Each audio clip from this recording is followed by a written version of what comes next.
Alright guys, so we're outside tonight and we are working on the mast because the mast is going up tomorrow.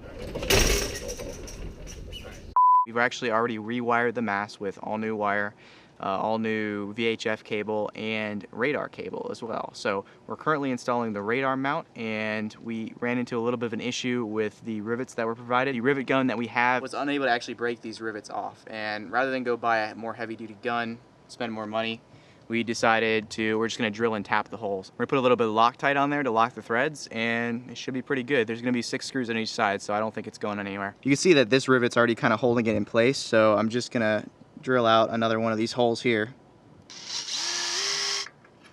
All right, the hole is now threaded. You can't pull the tap out.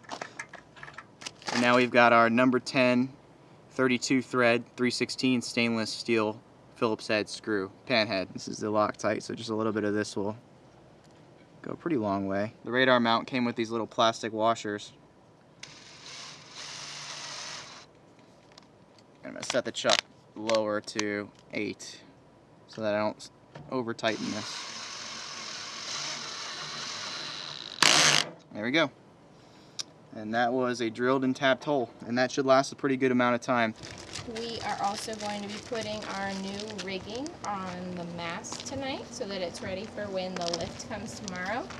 So we had each of our stays remade, and it was actually remade by Seacoast South, who happened to be the original makers of the Endeavor boats rigging, which was kind of interesting.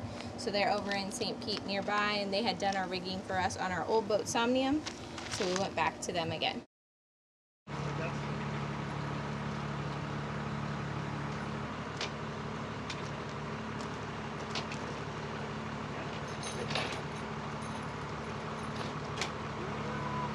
Okay, one of the swings makes me so nervous.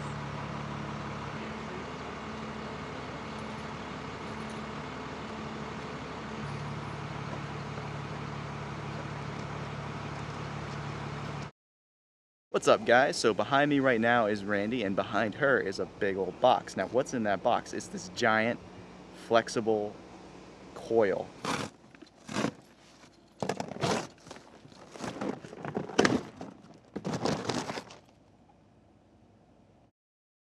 So we've had the furler laying out here for about a day now, and it should be good to go up the mast now. It's been pretty hot, and with heat the actual flexible furler will uncoil easier, so it should be pretty much good. So I'm gonna go measure the forestay, and then we're gonna cut this to length. We've got tons of tarps on our boat right now, and they help. They definitely help with the heat. But I had to actually make like a frame for them and everything so that they can stay up off the deck and not trap in more heat. So basically they're just shading the deck, kind of like this hat shading my head right now. But they work. It only got to 89 degrees in the boat today.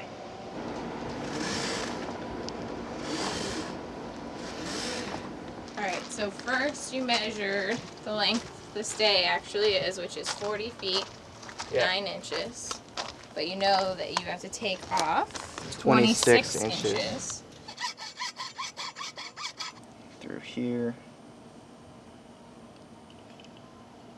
And around the pulley. Would you like some help? Yes, please.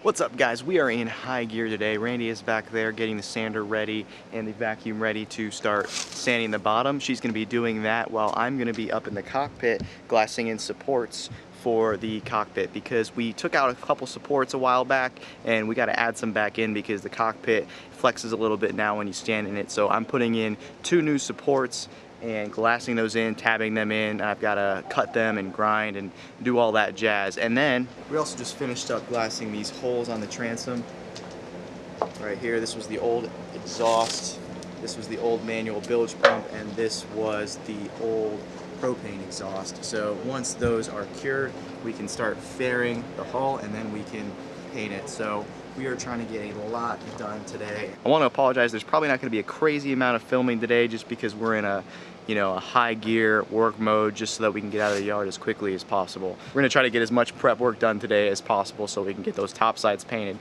the bottom painted, the through holes in, cockpit floor record, just so many things. And then we got to get the steering back on. There's just so many things on the list, and we're hoping to be done with it all by next month. So we'll see what happens.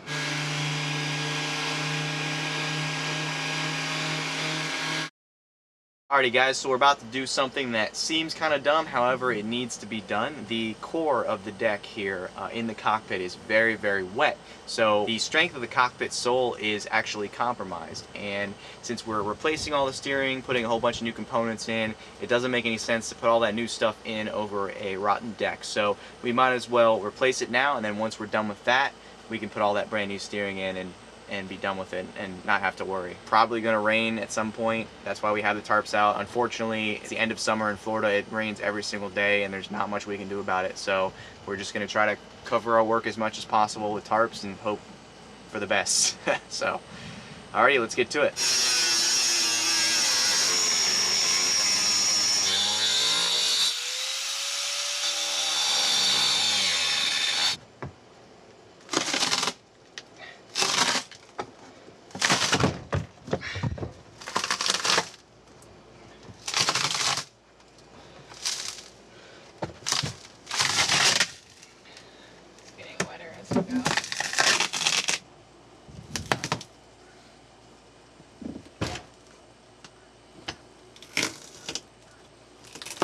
So as you guys can see, the coring here isn't in very good shape. Very wet, especially like right here, it's like mud essentially. Up forward it's not as bad, but we're just gonna replace it all.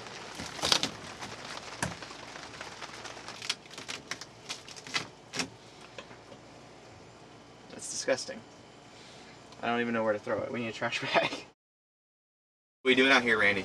Alright, so we are in the cockpit. We took up the top skin last night and we took up most of the plywood, and we were going to leave the last few sections, last 2 rows I guess you could say, of plywood chunks, but we decided to go ahead and take those up too while we have it exposed. Even though they looked pretty good, they seemed like they were still laminated very well.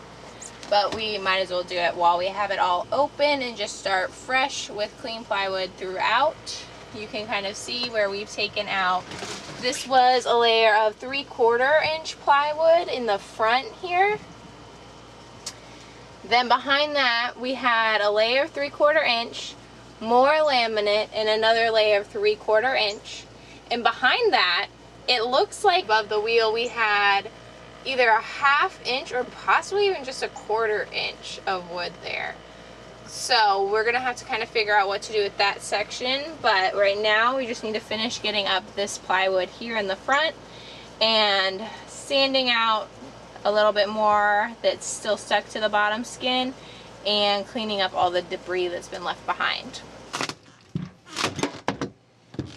Alrighty. That's all the core. Now this is, right here, this is just the bottom skin. And this is actually, you can see how flexible that is. Really, really flexible. So without the core and without the top skin, this layer of fiberglass here is just super flexible. It needs the sandwich construction in order to be stiff. What we're gonna do with this area here, that drops down, like Randy said, there was 2 layers of coring, but I don't really see the need for that. And we actually need more room below this for the idlers, for the Edson steering pedestal.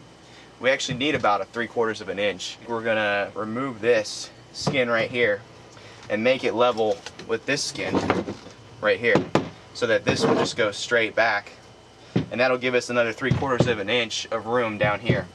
So what we're gonna do is we're first gonna sand everything, make sure everything's ready for new coring and new glass. Then we're gonna cut this out, and then we have down below the boat, we have a plate of fiberglass that I made last night that I laid up that's gonna span the gap from here to here, and then we're gonna glue it down with thickened epoxy.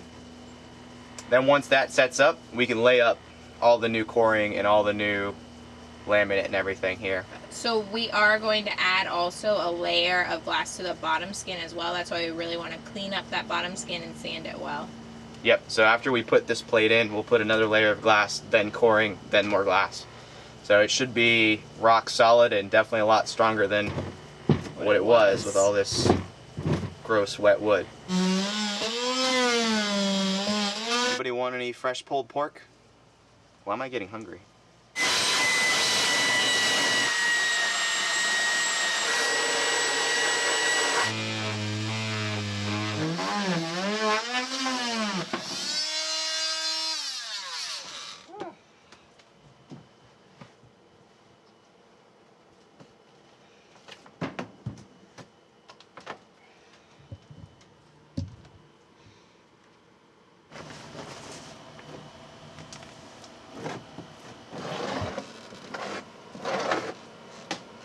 This is just a dry fit. That looks pretty good. Alright, so we have set back up our little fiberglass cutting station in the boat. We have a different type of fiberglass that we're using for the cockpit sole. You want to explain? Yeah, it's just 24-ounce biaxial on one side and then chop strand mat on the other. So essentially it's just really good structural fiberglass, and yeah, we're just going to use this with as many layers as we need to. So it's daylight and we have no pour down. Guess why? I bet most of you got that right. It rained last night. Rain chance was supposed to be 15% after like 9 p.m. So we got everything ready, everything good to go. Started mixing epoxy at like 9 p.m. It wasn't supposed to rain after that, and it started downpouring.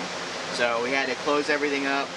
The fiberglass still got wet. We still had to try to seal stuff up. So now you can see we're trying to dry it out so that we can do it this morning. And yeah, we're just waiting on this to dry out so we can start laying up glass again. And hopefully it doesn't rain again, because guess what the chances are right now? 15%. Yep. So I don't know. You never know with Florida, and the biggest mistake we've made thus far on this refit has been not doing this core while we were under the cover.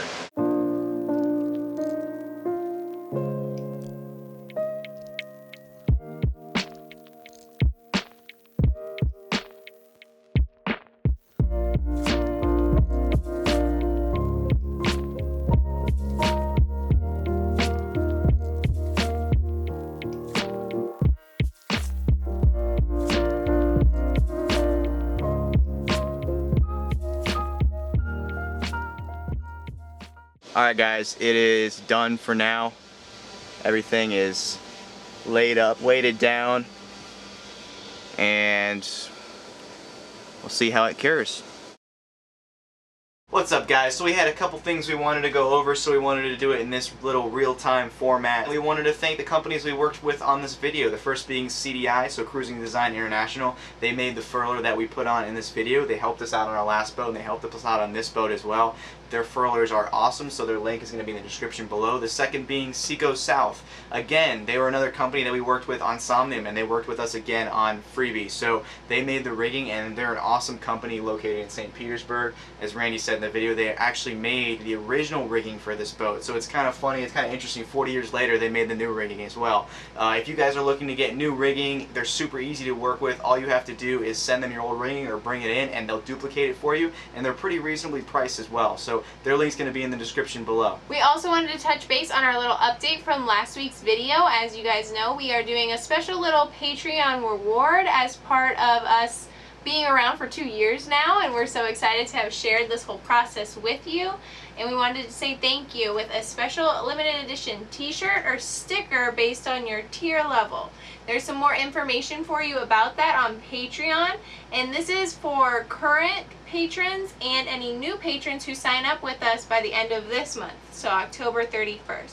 And this is in addition to the rewards you already received from us. Right, so you'll be getting these shirts as well as the limited edition shirts. So pretty cool, and just you know, again, a thank you to you guys for supporting us for this long. So if you want to join in on this special reward, go ahead and look in our description below for that link to our Patreon page. Now, the last thing we wanted to go over is we're actually going to be in Annapolis this weekend. Sorry for the short notice, but whoops. we really weren't sure whether or not we wanted to go. I mean, we definitely wanted to go, but we weren't sure whether or not we'd be able to go or not. And at the last minute, we basically just said, screw it, we're going to drive up. We got an Airbnb. We're going to go there. We're only going to be there on Saturday.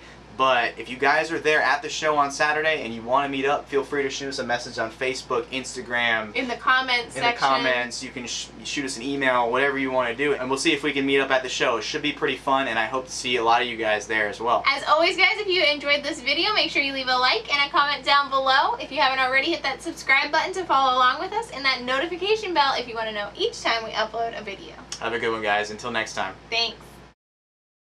I've got it right and I got it wrong, but I